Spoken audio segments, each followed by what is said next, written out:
Hey, yo! Welcome back. Get to be louder because I'm home alone and I just got back from school. Right? But welcome back to the Nimrodjaune podcast. I'm your host, Jack Kadawale, and we are on episode 19 on YouTube and episode 29 on Spotify. That means next week we celebrate episode 20. And every 10 episodes, I go get a cake. I go give me a little slice of cake to celebrate the work I put in during that time. And man, over these last 10 episodes, we've been putting in some work, boy. But first of all, I just want to say thank you. Thank you to everybody who watched any videos I dropped since the last podcast. Thank you very much. Appreciate it. We've grown on Instagram. Started my poetry Instagram. That's about to surpass my main account in followers. Follow the Instagram. Follow the Instagram. I post sneak peeks. The video that y'all see today, I'm recording this on a Wednesday. So the video that y'all gonna see drop today, I'll post a sneak peek of that on my Instagram story. So follow the Instagram. If you want to see some poetry, follow the poetry account. I have channel as well. It should pop up right here. And yeah, thank you. And if you're new here, my name is Jack Adewale. I just get on here and I talk what I want to talk about. And that's really it. That's just my podcast. This is how I do it. I've been doing this since day one. So let's get it rocking. What does it mean to be truly free? Right? This came from me. I think it was at night. I was in my bed. A lot of these podcasts, a lot of these videos, all the ideas come up from when I'm in bed at night, realistically, right? I'm in bed. And I'm just thinking. I'm thinking. And I asked myself, how does someone become free? Because I want to be completely free. I want to experience true freedom at one point, right? So I'm thinking, how does one person truly experience freedom, right? And I'm thinking, and I should start going over different layers of position, like a tyrant. In my opinion, a tyrant is the only form or nature that can even experience any form of freedom, because they have the power to do whatever they want, literally. Like Kim Jong-un, the leader of one of the Koreas, he has the power to do damn near whatever he wants to do within his jurisdiction, within his own country that he rules over. And nobody, except people in the media, but besides that, nobody can tell him he can't do it. Why? Because he's a tyrant. He has complete power over everything. And that's what I'm talking about when I'm saying being a tyrant, you're allowed to do things that other people can't because you have true freedom. And then I thought about it some more. I sat back in my bed. I'm laying back in my bed. I'm thinking, I don't think he's truly free though. Because think about it. He has all that power, right? But with power comes a target, right? And when you have all that power placed on you, have that target on you, you can eliminate the threats towards you, but for the most part, all it takes is one person who does not care about your actions to go and do something to you. It's going to be a little sidetrack, but power comes from people's reaction to how you react to their action, right? I know it's long-winded, but let me explain. If someone does not respect or fear what you might do, you have no power over them. Period. Right? Let's take it to the real world. Let's say there's a group of guys, right? Let's say split them up into two gangs. Gang A, Gang B. Gang A kills one guy in Gang B, right? And then Gang B retaliates and kills 3 guys within Group A. Group A, right now, has felt the power, and they might even be fearful of Group B's power because they've seen the reaction of what they can cause. If nobody fears the power that you have or the reaction that you can have, you don't have power over them. Power comes from your reaction, and what they do based on your reaction is the power you have over them. Reeling it back to what I was talking about before, power. Power comes from your reaction to how somebody reacts, and then their actions. So then I'm thinking, if I were to have all the power in the world, would I really be free? And as I just explained, I wouldn't. Because with power comes a target. Someone who's always vying for that power you have. And all it takes is just that one person who just don't care. That one person who just don't care about how you're going to react and how it could affect them in the future. That's a dangerous person. Because they're willing to do whatever they want. They don't care. They don't care about you. You have no power over them. I think those are the group of people that dictators fear the most, because what do you mean you don't care about what I'm about to do? What do you mean you don't care about how I can just affect 3 generations of your entire family based off this one decision you made? What do you mean you don't care? Those people are the scariest, right? And I was thinking, okay, so I can't have all the power, but what about me being powerless?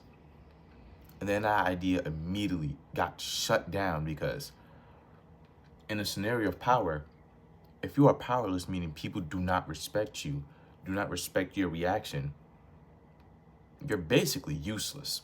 If you have no way to establish your own power and to make people respect it, you're basically useless.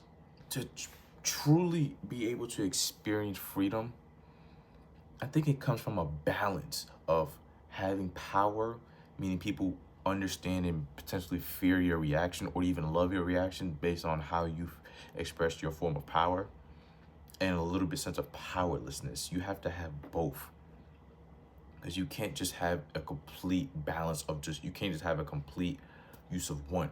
Like I explained before, you can't have a complete use of power. All it takes is that one person to not respect your power and you're completely gone. You can't have too little power, because nobody will respect you from there. It's harder to gain to lose than to lose, right? In my opinion, at least. And I was thinking this, right? And I'm like, I probably will never, ever be able to truly experience that, right? But I want my children to be able to. Even though I have no children, I'm only 17 years old. No children, no baby mama, no nothing like that. Even though I have no children, I would still want my future children to be able to experience a form of true freedom that I won't be able to. I don't know why I did this, but I'm mid-thought. And I get on Twitter. I'm on YouTube and I'm watching a short. It just caught my attention. I'm like, And somebody said that if I spent 70,000, this is talking about the NBA. Like, if I spent 70,000 putting you through AAU instead of putting in my retirement, and you make it to the league and you think you don't have to pay me back for that, I'm gonna be disappointed as a parent. When I read that, I was like, oh shit. Getting money's not enough. Because to me, if I put that, because I want to have a lot of money when I grow up, right? That's why I work hard now. I work hard now so my kids have the luxury to do what they want, whenever they want, choose whatever career, and not have to rely on the fact that I am their dad. I don't want, if I start a business, I probably won't ever pass it down. Because I want my sons, if my son wants to continue doing what I'm doing, perfectly fine. But if my son or daughter just say don't, I'm just gonna sell it. I'm not gonna force my kid to keep a business in the family. I introduce them to it, and if they don't want to do it, that's fine on them. Because I want to give them the freedom to be able to live the life they want to do on their own terms with no assistance. That to me is the only payback I will ever need. That look at my kids. My kids are able to do what they want, whenever they want, with no assistance from anybody. That's the payback I need. That's the only payback I will ever want. While I was like that, I was like, how would I ever be able to make my kids truly free? Then I thought, freedom of choice, freedom to do what they want, freedom to express themselves in a manner of they are heard. I think that's the things that make a child truly free. To make an adult free, it's more complicated because they have bills to pay. They have people that are relying on them. They have expectations to uphold. Because regardless of what anybody said, at some point or time, you had an expectation on you. Let me repeat that again. At some form or fashion, at some point in life, you had an expectation to do something. It don't have to be like academic. It could be sports. It could be whatever it was, whatever it is. At some point in time, you had an expectation to do something. And when you're an adult, that expectation is way higher. If you're a professional athlete, the expectation to go out and perform to the best of your abilities at the highest level is insane with the amount of work that you have to do behind closed doors, and they still disrespect you, right? Professional in your field, that's anything that's outside of sports. Engineer, chef, this. People hold you to an expectation of, you're a pro at this. You should make me feel like, okay, I can see why he's a pro. If you're not showing people the reason why they can't do what you do, they will automatically demean you, and the expectation they have of you will diminish. Expectation comes from a form of, you are going to be who I think you are.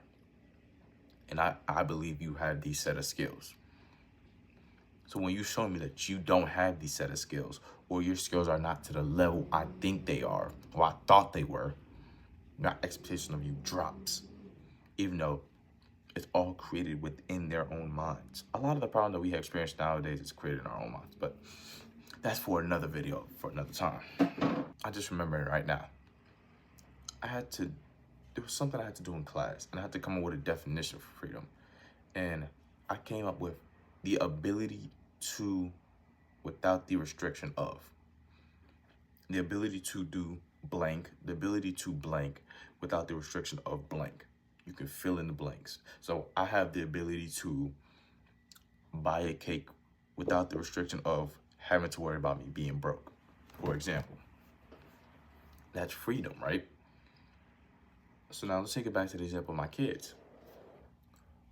Okay, I want to have the ability to give them freedom in a form or fashion without the restriction of them having to worry about the expectation that I have. I don't think that's freedom.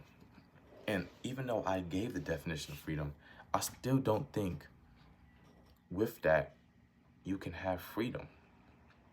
Because yes, you can have the ability to do this, but there will always be something that you have the restriction of. Like, yeah, I can go get a cake. I can't go get as many as I would ever possibly want to. Right now, I can't. Because if I wanted to, because I can't go get a cake every single day of this year. I can't. I don't have enough time, and I probably don't have enough money. And with that, I don't have freedom. But then I thought, does anybody have freedom? And what I stumbled upon was, no, we all don't have freedom. You're all caged inside this little like box, you can say, in which we all have the ability to do something, but we all have a restriction of something. Like some NBA players, some players who go to the NBA, they have the ability to play basketball with the restriction of this many years because their body can only handle playing at that high level for let's say 6 years because of injury, 7 years because of this, 8 years because of that. There's so many things that go into having freedom that by the time you even boil it all down, maybe only, I say, the tyrants, like I said earlier, even get to feel the slightest, and I mean slightest, form of true freedom. Because even though they are on the most powerful edge, they still have people who feel their reaction. So they have power. With my limited time that I have left, because I can't be here for a long time, I have things to do outside of this, I want to talk about something that I also came up with, I want to say last year, right? It's called the paradox of change. And it basically means to change, right? You are bettering yourself. You're making yourself greater as a person, as a man, as a woman, as whatever you choose to identify as. You're making yourself better. But you're going to have to give something up for it to be destroyed to get what you want. This is a random example, right? But you know how McDonald's has those little screen tablets now that can let you order from it? You can just pay at the card or you can pay at the register. That right there is an exact example of what I call the paradox of change, right? Because I might even make a whole separate video on this. But with that change of you installing new technology, you're destroying the job of the cashier, basically, or you're taking it away, because the job of the cashier before was to take orders, right? And to get set up for the guys in the back who are cooking. With that, you don't really have many cashiers. I can't remember the last time I walked into a McDonald's and the cashier was only being the cashier. I think it's because of that tablet. Because why would I waste going all the way up to you when I can just go to the tablet, when I don't have to say any words? I can just tap, pay, come, I get my food. There's minimal interaction with humans. That's why I call it the paradox of change, because yes, technology is advancing. We're utilizing technology in a better way. We're also destroying the point of a cashier by making their job basically digitalized, completely wasting that even purpose of a job. Can I get an amen, brother? Amen. Just to wrap everything up. True freedom, can we experience it? Not likely. And the paradox of change is just basically having to give something up to experience the change that you want to happen. But it's called a paradox because the change you're trying to do is good, but what is going to bring, what was going to take is bad. That's why I call it a paradox, something like that, right? But yeah, thank you for listening. Thank you for watching. This is Jack Adewale, the host of the nimrodjaune podcast. And yeah, I'll see you guys next week for episode 20. We're already there. Or episode 30 if you're listening on Spotify. Peace.